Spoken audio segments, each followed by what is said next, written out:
nous sommes Bonjour. jeudi et voilà. Donc nous avons préparé les murs, nous avons tapissé hier, enfin Sylvie, et aujourd'hui, eh bien, nous allons parler de la peinture.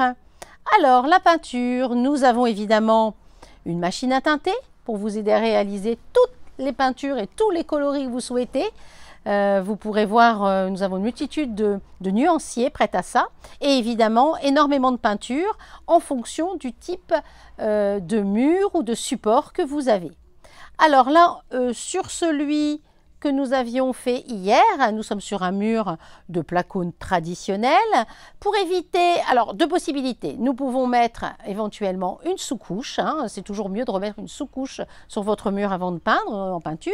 Et là, nous avons maintenant en fait une peinture assez révolutionnaire qui permet de faire deux en un, c'est-à-dire que c'est une peinture qui est sous-couche à la fois.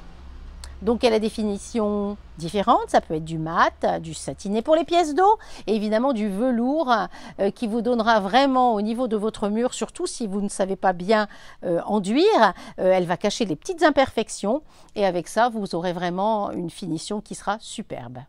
Nous allons peut-être choisir une teinte dans le nuancier. Donc voilà, donc au niveau des peintures, eh bien, écoutez, on en profite. Nous avons justement un client qui souhaitait en fait faire un mur qui est celui-ci, le D30E, en fait, donc un panneau plus foncé sur un mur et évidemment du clair sur les trois autres, puisque c'est toujours sympa et très cocooning d'avoir un mur foncé, mais nous avons besoin en fait dans les pièces de vie d'y voir quand même très clair. Donc souvent on partage un mur foncé pour trois beaucoup plus clairs. Alors Sylvie va nous teinter, elle va vous montrer comment ça se passe avec notre machine. Donc voilà comment on fait. On choisit le type de produit choisi. Donc là, comme je vous ai expliqué, c'est la DxO Plus avec une sous-couche intégrée dedans.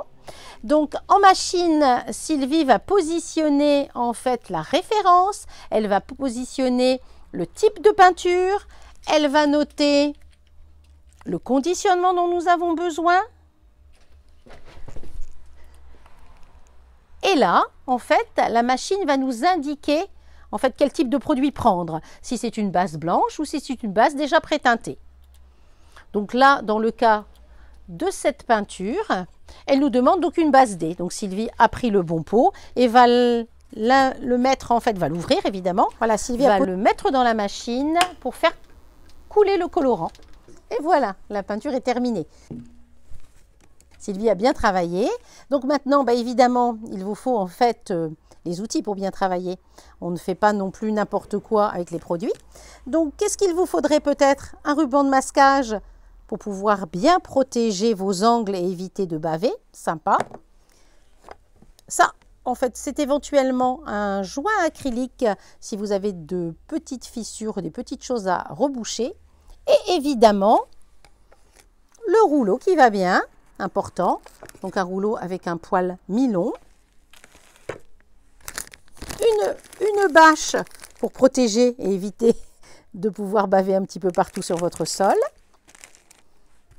un petit mélangeur que ça nous vous offrons en cadeau pour toute peinture achetée, le pinceau pour pouvoir bien dégager tous vos angles, le papier de verre pour bien poncer comme nous l'avons vu tout à l'heure, soit avec une cale ou soit en feuille comme ceci, afin que votre mur soit bien lisse et n'ait pas d'imperfection avant la peinture. Et le petit bac avec ses petites protections pratiques où on a juste à jeter et on garde toujours le seau bien propre. Voilà, donc là vous êtes prêts pour pouvoir travailler. Et vous avez tous les outils et n'hésitez pas à venir nous rejoindre afin que nous vous aidions dans les conseils.